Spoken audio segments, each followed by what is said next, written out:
Morning, a veteran is teaching other vets. Yeah, Tracey Osterbeck-Waller served in the Navy and now she's a banker. Every month she comes to a nonprofit, U.S. Vets, to help fellow service members. These are men and women who have struggled with homelessness. Tracey breaks down how that they can all help save money and create a budget. I never went into a combat zone, but they have, and just their stories. Sometimes I learn a lot.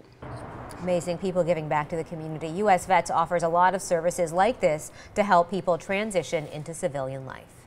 Well, the community is invited out to Cornerstone Park out in Henderson this morning. The Rotary Club of Green Valley will be having a special event to honor the fallen this Memorial Day. The Field of Honor event will feature local high school students and veterans organizations, presentations, and performances. Several community leaders will also be out there speaking, and there's going to be a special area at the park that's going to be dedicated to the victims of the 1 October shooting. Well, we are counting down the hours to Game 1 of the Stanley Cup Final here at home. The Vegas Golden Knights taking on the Washington Capitals tonight. So exciting, and you still have a chance to see the team play before the big game. 13 Action News anchor Leslie Marine live at City National Arena, where fans have been lining up for at least an hour or two, Leslie. Yeah, we've actually made it inside because most of the fans that were lining up earlier, right around 5 a.m., got a wristband. That means they are in this place once the Golden Knights hit the ice. But if you get here early, you will catch this adult and youth hockey team that are making their rounds on the ice, practicing. Again, you want to get here early. Practice starts at 9:15 in the morning, and once they reach capacity, you're not getting in. But everyone has Golden Knights fever right now. Take a look at this new video about the changes happening at the MGM this morning. We caught construction workers as they were putting up this huge VGK puck right in front of the MGM line. How cool is that? Right across the street, of course, is Lady Liberty, who is still donning her Golden Knights jersey. And while everyone can't wait for tonight's Game 1 of the Stanley Cup Final, over the weekend the team did hold a media day. General Manager George McPhee talking about how the community helped get them here, especially after 1 October.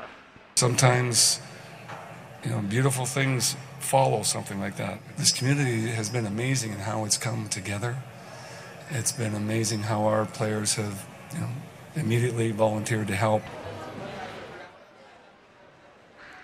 Well, practice is at 9:15. You will need, of course, a wristband in order to get in here. If you don't have one, they're not letting you in just for your safety.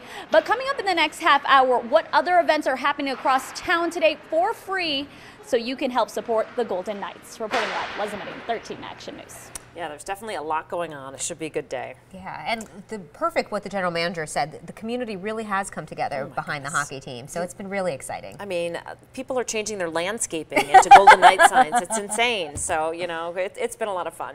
All right, 6:07 now. A real-life superhero scales a building to save a child dangling from the ledge. The heart-stopping rescue going viral this morning. And then later, severe weather pummeling the Northeast. The place is expected to get the worst of it today, Justin.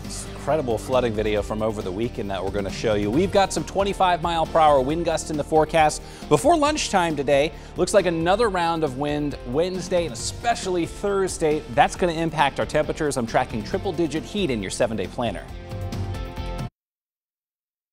Check out this incredible new video out of Paris this morning. It shows a man going to great lengths to save a child that was dangling from a balcony. Yeah, the rescue happening like something you would see in a movie. The 22-year-old scaling the side of the building to get the child. He says he was just watching a football game and then he noticed that the child was in danger, just sprung into action. Can you believe that this guy can do this?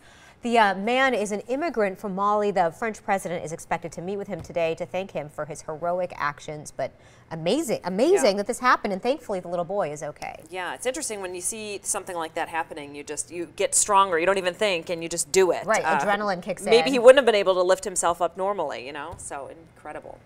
Well, if you're about to hit the road after Memorial Day, there are a couple of spots that you're going to shell out the most when it comes to gas. The sharpest hikes have hit the Midwest the hardest. In Michigan, a gallon of gas was increased to 32 cents just this month, hitting a statewide average of $3.15. But the West Coast is seeing the most expensive gas, largely due to demand and clean air regulations. San Francisco prices are nearing $4 a gallon. On average, gas prices are up 31% from last Memorial Day. Ooh. 6:11 now. Growing outrage after a video showing an officer punching a woman goes viral. What officers say led up to this tense situation. And later. Late night, come home, work sucks, I know. Well, Blink-182 kicked off their residency in Las Vegas over at the Palms with a sold-out crowd. The special shout-out they had for Las Vegas. Subtropical storm Alberto gaining strength right now. It's expected to make landfall this afternoon. Communities along the Gulf Coast are bracing for the first named storm of the season. 3 states have already declared a state of emergency. Yeah, tropical storm warning is in effect from Florida all the way to Mississippi and the Alabama state line, and 1 person is missing after flash floods in Maryland. A series of severe storms ravaged a small town outside of Baltimore, and you can see all that flooding there behind us, even forcing a wedding to relocate. I married the girl of my dreams. We're just happy everyone's safe. Still trying to get people safe. It was a chaotic day. It looks a little iffy about the wedding now. Streets becoming rivers as floodwaters toppled buildings and washed away cars. This is the second time the area has been hit in just 2 years. Officials calling it heartbreaking, fearing that the damage may be worse than the flood of 2016. And certainly when you look at those pictures, it is really unreal. Alberto, the A. Yeah, the first named storm, right? Okay. And officially, you know, hurricane season doesn't start in the Atlantic until June the 1st, so this is kind of an early storm. We are looking at a clear sunny sky overhead here in the valley. Looking to the north, this is the Las Vegas range, the taller mountains behind on the north side of town, the Sheep Range. And there is a weather system moving from northern Nevada in toward Utah. It's weakening, but that's why we've got some clouds and some storm chances up in that direction. Dry here on our Memorial Day, hotter than it was this weekend. It was in the 80s Saturday and Sunday. We're back in the 90s today, which is average. And we're actually back close to 100 degrees tomorrow. I think we'll sneak up to 100 on Wednesday for only the 3rd time this year. And we're going to keep a pretty toasty 7-day planner. It looks like the heat will get even worse by next weekend. Nothing we can't handle, though. 70 right now at McCarran, 66 Summerlin. Ooh, a pleasant 57 in Red Rock Canyon. It's 64 in Anthem, a milder 73 around Boulder City. And we'll look for high temperatures in the low 90s around most of the valley this afternoon. Summerlin back toward Blue Diamond, you'll stay in the 80s. We've got a breeze coming in from the north at about 5 to 10 miles per hour this morning. Before lunchtime through the afternoon, the winds will get a little more organized, and I'm looking for some 25-mile-per-hour gusts midday through the afternoon. Medium pollen levels through the rest of this week. Ragweed, grasses, and olive floating around out there. There's a look ahead at the hot week, and here's a first alert about 102-degree heat developing by the end of the upcoming weekend. In the meantime, Yasmin, we'll time out some breezes. Middle of the week, Wednesday, Thursday, another round of wind. It looks like we'll be above average 7 of the next 7 days. Ooh, all right. Good to be consistent. Thank you, Justin. Still tracking that crash on Sahara and Maryland Parkway, shutting down Sahara in both directions. A fatal crash investigation, so this area could be shut down for several hours. So just continuing to warn you about it. A lot of officers still out here. Again, St. Louis DI, better options for you. I want to zoom way out. Lots of people will be hitting the road today, so I want to show you what it looks like out at the state line. And good news this morning, green in both directions. It's going to start getting very, very busy in the next couple of hours. So if you do know anyone who is leaving town, I would do it sooner rather than later, or hang out longer. But just a heads up, you are going to get stuck in a little bit of traffic. But your drive times to LA, San Diego, and Salt Lake City all looking good right now. Well, a live look out of Houston where firefighters are working to put out a fire at a warehouse. And you can see our affiliate there on the ground, kind of moving the camera around, taking a look at the scene. It looks like crews are definitely there working this one and trying to get it out. As we get a closer look, we'll come back to this and let you know how it's going. More than 500 top spellers converge on D.C. this weekend to get checked in for the Scripps National Spelling Bee. Reporter Hannah Bueller found out what was on their minds as they arrived for a week of competition and ultimately a big cash prize. They want to be the best, and there's nothing standing in these spellers' way. I like the intensity in the competition.